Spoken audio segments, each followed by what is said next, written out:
کہ کام اللہ کا ہے، وہ جس سے چاہیں لیں. ہمارے یہاں جینئر سینئر جونیئر چھوٹا بڑا یہ نہیں. ہاں اجتماعی کام ہے. کیا ہے؟ اجتماعی کام ہے. اللہ جسے چاہیں لے لیں. اس لیے صحابہ کرام ایک دوسرے کے فضائل بیان بھی کرتے تھے اور ایک دوسرے کا فضائل سن کر ان کی صحبت میں رہتے بھی تھے کہ چلو 3 دن رہو جا کے. حضرت سعد رضی اللہ تعالیٰ عنہ کے ساتھ یہ دیکھنے کے لیے کہ ان کا کون سا عمل ایسا ہے جس سے یہ آدمی جنتی ہیں. تو کچھ نہیں پایا. تہجد، تلاوت، ذکر، رات کی ریاضت، مجاہدہ، کچھ نہیں. عشاء پڑھ کے سوتے تھے، فجر کی نماز میں اٹھتے تھے. کوئی ایسا عمل نہیں جس سے معلوم ہے کہ آدمی اس عمل کی وجہ سے جنتی ہے. اور دل کا حال معلوم نہیں کہ دل کا کیا حال ہے. عبداللہ بن عمرو نے کہا کہ اے سعد، ہم تو تمہارے ساتھ رہے مگر ہم نے تو تمہیں کوئی تہجد پڑھتے ہوئے دیکھا نہیں. یہ تو بتاؤ کہ کون سا عمل ہے جس کی وجہ سے اللہ کے نبی تمہیں جنتی فرما رہے ہیں. فرمانے لگے کہ بس میرے اندر ایک صفت ہے کہ اگر اللہ نے کسی شخص کو کسی خیر سے نوازا ہے تو مجھے اس پر حسد نہیں ہے. جی ہاں، تو عبداللہ بن عامر یہ کہہ کے نکلے وہاں سے کہ ہاں یہی وہ صفت ہے جس نے تمہیں جنتی بنایا ہے اور ہمارے اندر اس کی طاقت نہیں ہے. یہ نہیں کہا ہمارے اندر اس کی طاقت نہیں ہے. اور یہ وہ صفت ہے جس کی وجہ سے تمہارے بارے میں 3 دن سے جنتی ہونے کا اعلان ہو رہا ہے. تو میرے دوستو عزیزو، یہ ہے بات. تو یہ بات تو پیدا ہوگی جب کسی میں کوئی خیر نظر آئے گی. ایک بات. دوسری بات یہ ہے کہ کسی میں کوئی خرابی نظر آئے گی. انسان ہے، غلطیاں عادت سے چل رہی ہیں. ایسا نہیں ہے کہ اس زمانے میں ایسے لوگ پیدا ہو گئے. خطا انسان کی کے خمیر میں ہے. خطا انسان کے خمیر میں ہے. لیکن سب سے بہترین خطا کار وہ ہیں جو توبہ کر لیں. یہ فرمایا کل خطا ہوں، تم سب خطا کار ہو. اس لیے کسی کہنے کا حق نہیں ہے کہ میری خطا نہیں ہے، میں تو بے خطا ہوں. یہ نہیں. خطا کار وہ ہے جو خطا کا اقرار نہ کرے. جی ہاں، خطا تو حضرت آدم سے بھی ہوئی، لیکن خطا کا اقرار، خطا پر توبہ. جی ہاں، خطا کا اقرار اور خطا پر توبہ. جی ہاں، تو خطا پر توبہ کے لیے کہ پھر تنہا نہیں وہاں گئے بلکہ سب کو لے کے جائیں گے. جی ہاں، ساری ذریت جائے گی، ساری ذریت جائے. جی ہاں، کہ اگر فرد اپنی خطا کا اعتراف کر لے تو پھر یہ نہیں کہ آدم جائیں گے جنت میں. یہ نہیں، ان کی ساری ذریت جو ایمان لائے، یہاں جو ایمان لائے، کہ سب کے لیے راستہ کھولا ہے. اس لیے میرے دوستو عزیزوں، ساتھیوں کی کمزوریاں بھی سامنے آئیں گی. ساتھیوں کی کمزوریاں بھی سامنے آئیں گی. ہاں، اس میں چاہیے بہت وسعت قلبی. اور یہ کہیں ساتھیوں کی کمزوریوں سے، عیوب سے ایسے نگاہ پھیرا کرو جیسا کسی کا ستر کھلا ہوا ہو تو باحیا آدمی نظر پھیر لے گا. باحیا آدمی نظر پھیر لے گا کہ ستر کھلا ہوا ہے، کہ باحیا آدمی نظر پھیر لے گا کہ ستر کھلا ہوا ہے. اس طرح عیوب سے نظر ہٹاؤ. کسی کا بھی نظر آوے تو اس کی اچھی تعبیر کرو. تعبیر کا حکم ہے، تحقیق کا حکم نہیں ہے. کسی کے بارے میں خبر آئی ہے کہ فلاں نے زنا کر لیا، سنو، تو حکم تعبیر کا ہے، تحقیق کا نہیں. اگر خبر لائے مومن کے بارے میں تو تعویل کا حکم ہے، اور اگر خبر لائے فاسق تو تحقیق کا حکم ہے. ہاں، تو تحقیق کا حکم ہے. کہ کب ہے حکم ہے تحقیق کا؟ کہ تحقیق جب کرو جب خبر کون لائے؟ فاسق. جی ہاں، سنو. کیوں؟ کہ اس لیے تحقیق نہیں کرنی ہے کہ مومن کا گناہ ثابت ہو، بلکہ اس لیے تحقیق کرنی ہے کہ اس فاسق کا فسق ثابت ہو، اس فاسق کا فسق ثابت ہو، اس لیے تحقیق کی ضرورت. سنو، ہاں اللہ معاف کرے، ہمارا تحقیق اس لیے ہوتی ہے تاکہ ایک مومن کو مجروح کیا جائے. سنو، خبر لانے والے کے بارے میں حکم ہے کہ جو خبر لایا ہے اس کی خبر کی تردید کرو. حالانکہ خبر لانے والے نے اپنی آنکھ سے دیکھا نہیں ہے زنا ہوتے ہوئے، وہ تو صرف خبر لایا ہے، وہ تو صرف خبر لایا کہ تم کہو کہ نہیں ایسا ہرگز نہیں ہو سکتا. وہ کہے گا ایسا ہوا ہے، شریعت کا حکم ہے، شریعت کا یہ حکم ہے کہ اگر اس نے اپنی آنکھ سے اس طرح زنا ہوتے ہوئے دیکھا ہے جیسا رسی کنویں کے اندر لٹکی ہوئی ہوتی ہے، یہ حکم شریعت کا. اگر اس طرح اس نے دیکھا ہے تو یہ قسم کھا کر کہے، اور یہ بھی تنہا نہیں، اس کے ساتھ ایک گواہ ہو. سنو، یہ بھی تنہا نہیں، اس کے ساتھ ایک گواہ ہو، اور اس گواہ کی بھی یہی صورت ہے دیکھنے کی. سنو میں کچھ کہہ رہا ہوں.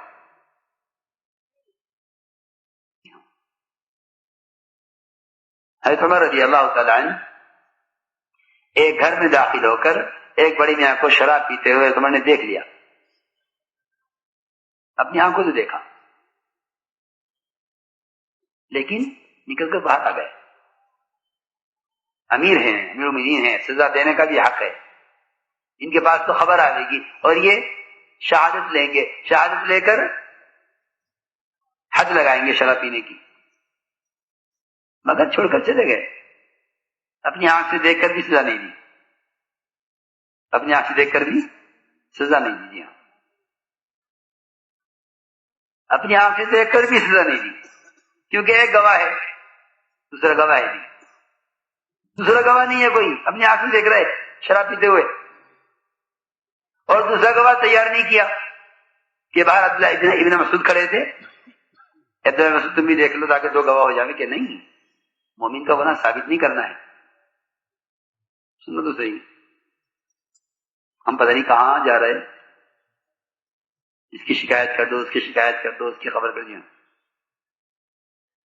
یہ تو خبر لانے اپنی آنکھ سے دیکھنے والا کہہ رہا ہے، تم نے آنکھ سے دیکھا شراب پیتے ہوئے، وہ کسی کو خبر نہیں. سزا کیوں نہیں دی؟ کہ سزا کیوں نہیں دی کہ ایک آدمی کیسے سزا دے؟ ایک گواہ ہے، دو گواہ ہونے چاہیے. لو، ایک آدمی اگر خبر کرتا ہے کہ جی فلاں نے یہ کیا ہے، لوگ کہتے ہیں ہاں ہاں ٹھیک ہے کیا ہے، وہ اسے خبر کرے، وہ اسے خبر کرے، وہ اسے خبر کرے، وہ اسے کیا ہوتا ہے وہ واٹس ایپ کیا.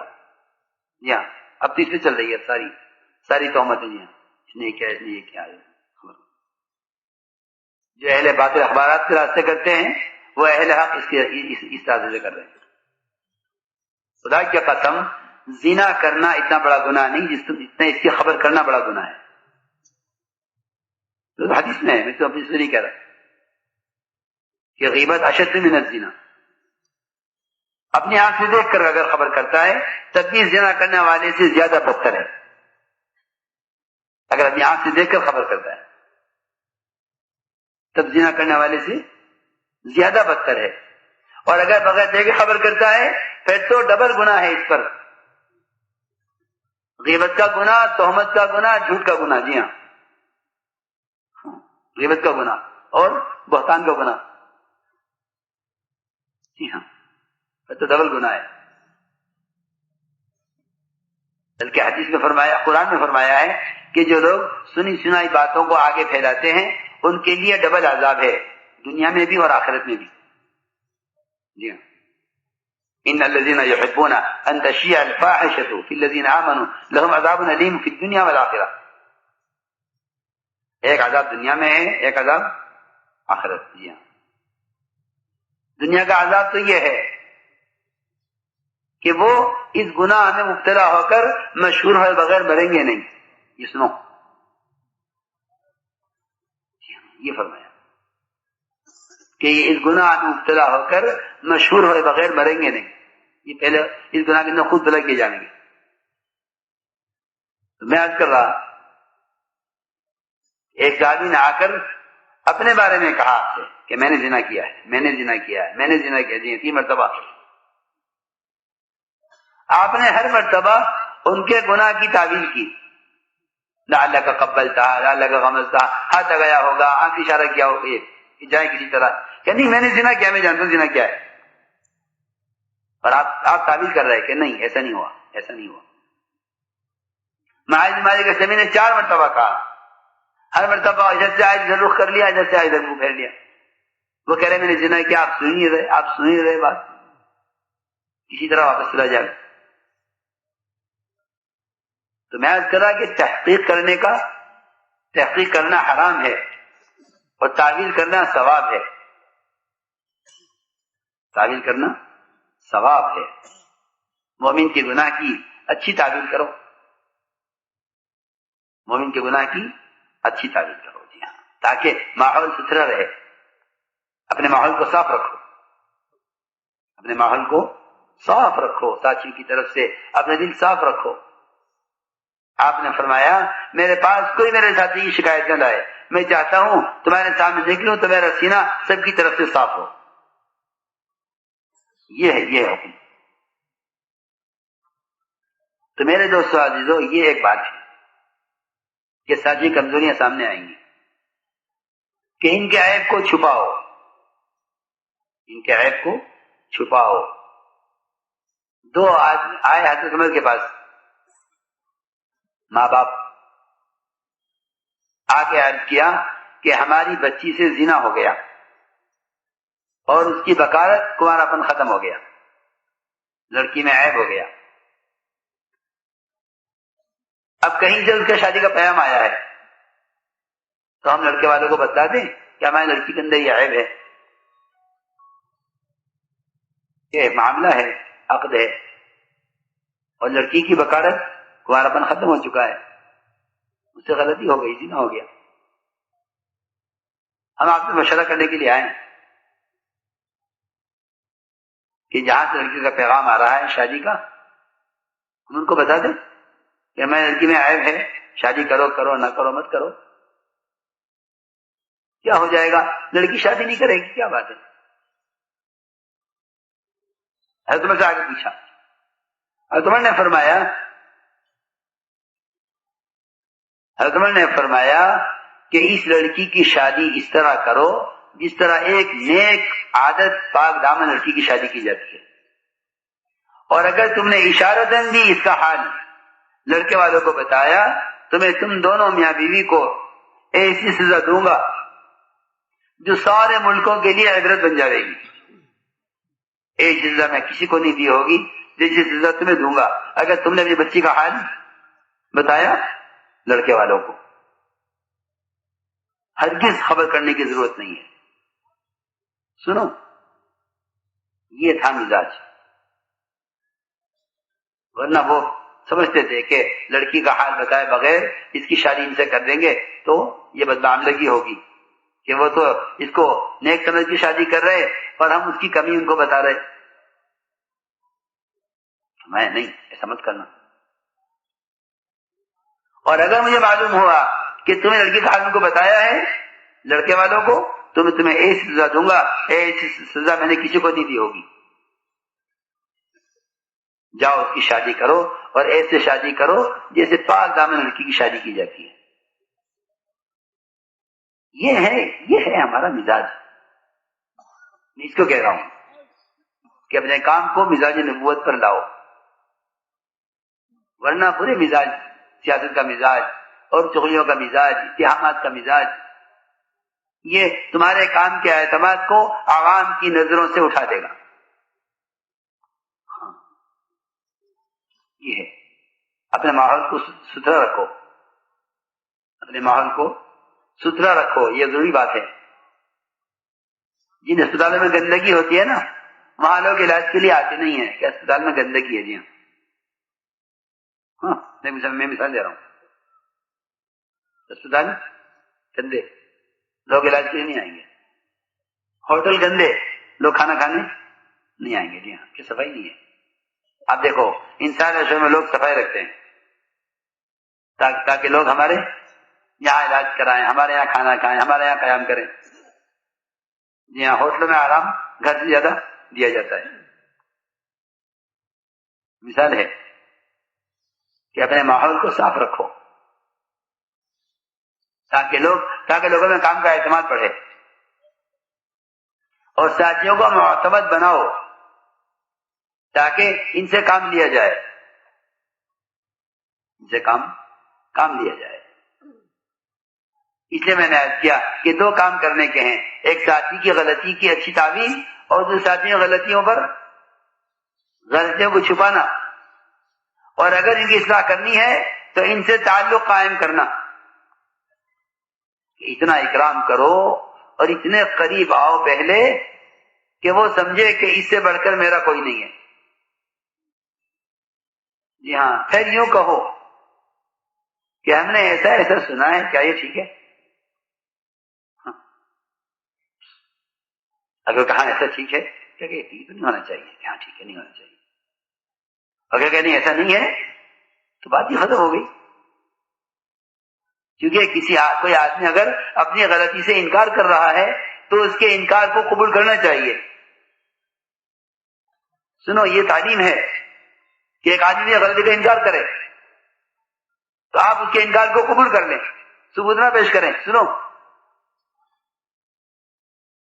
ثبوت نہ پیش کریں بلکہ اس کے انکار کو قبول کر لیں. حضرت علی رضی اللہ عنہ کے پاس ایک چور لایا گیا، اونٹ چرایا تھا. کیا چرایا؟ اونٹ چرایا. وہ چور لایا گیا. حضرت نے فرمایا کہ بلاؤ. فرمایا کہ کیا ثبوت ہے؟ تو اونٹ والا بھی تھا، یہ مالک اونٹ کا، کہ یہ اونٹ چرایا ہے. حضرت نے فرمایا کہ اونٹ سارے ایک سی شکل کے ہوتے ہیں، تم اپنا سمجھ کے کھول رہے ہو گے، وہ دوسرے کا نکلا، لوگوں نے تمہیں چور بنا دیا. کہ نہیں ایسا نہیں ہے، میں نے دوسرے کا سمجھ کے کھولا تھا. یہ چور بھی ایسے ہوتے تھے کیا؟ نہیں میں نے چوری کی ہے. چلو ٹھیک ہے، بلاؤ جلاد کو. اور جلاد بھی آ گیا. حضرت علی رضی اللہ تعالی عنہ اٹھ کر چلے گئے، مجلس ختم کر دی. جی ہاں، جلاد انتظار میں، امین آئیں گے، حکم کریں گے تو ہاتھ کٹے گا چور کا. حضرت علی رضی اللہ تعالی عنہ کچھ دیر کے بعد تشریف لائے. پوچھا چور سے، بھائی کہاں سے آئے ہو، کیوں آئے ہو، کیا بات ہے؟ ہاں، کوئی جان پہچانی نہیں ہے، کوئی بات ہی نہیں ہوئی. حضرت نے پوچھا تم نے چوری کی ہے؟ اس نے کہا نہیں جی میں نے تو کوئی چوری نہیں کی. سمجھ جاؤ چھٹی. جی ہاں، لوگوں نے کیا ہوا؟ حضرت نے فرمایا کہ اس کو میں نے پکڑا تھا اس کے اعتراف کرنے سے، اس کے اقرار کرنے پر، اور چھوڑ دیا اس کے انکار کرنے پر. انکار کر رہا ہے. ہاں، چھوڑ دیا اس کے انکار کرنے پر، پکڑا تھا اس کے اقرار پر. اسی نے اقرار کیا تھا، پکڑا تھا، وہ انکار کر رہا ہے، چھوڑ دیا. میں عرض کر رہا کہ ہمارے یہاں مواخذہ نہیں ہے، پکڑ نہیں ہے، بلکہ صحیح چیز کا مذاکرہ ہے کہ بجائے مواخذہ کرنے کے مذاکرہ کرو. ہمارا کام تذکیر کا ہے کہ صحیح بات یاد دلاتے رہو، صحیح بات یاد دلاتے رہو. جی ہاں، اس کام کا یہ مزاج ہے. حضور اکرم صلی اللہ علیہ وسلم کو اس کا حکم دیا گیا اللہ کی طرف سے کہ نبی جی آپ ساتھیوں سے درگزر کرتے رہیں اور ساتھیوں کو اس کے لیے استغفار کرتے رہیں، اور آپ اپنے ساتھیوں سے مشورہ کرتے رہیں. یہ بھی ہے. 4 کام بتائے ہیں اجتماعیت کے لیے. نرم ہو کر رہنا، نرم ہو کر رہنا، اور ساتھیوں کی غلطی سے درگزر کرتے رہنا. اگر یہ آپ کو ستائے تو عطا درگزر کریں، اور اگر یہ کام بے وصولی کریں تو آپ ان کے لیے استغفار کریں، آپ ان کے لیے استغفار کریں۔